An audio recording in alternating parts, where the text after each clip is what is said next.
জ্যোতিষশাস্ত্র মতে আজকের গ্রহদের অবস্থান: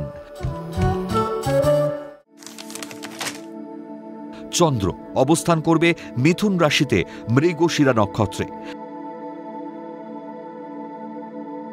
একই স্থান মিথুন রাশিতে বৃহস্পতি অবস্থান করবে পুনর্বসু নক্ষত্রে। তৃতীয় স্থান সিংহ রাশিতে শুক্র মঘা নক্ষত্রে এবং রবি, বুধ ও কেতু পূর্বা নক্ষত্রে অবস্থান করবে। পঞ্চম স্থান তুলা রাশিতে মঙ্গল চিত্রা নক্ষত্রে অবস্থান করবে। নবম স্থানে রাহু অবস্থান করবে কুম্ভ রাশিতে পূর্ব ভাদ্রপদ নক্ষত্রে। দশম স্থান মীন রাশিতে বক্রী শনি অবস্থান করবে উত্তর ভাদ্রপদ নক্ষত্রে।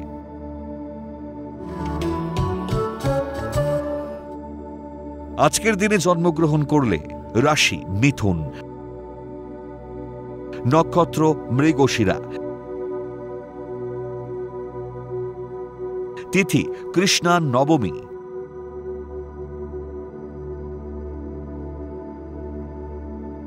গণ দেব।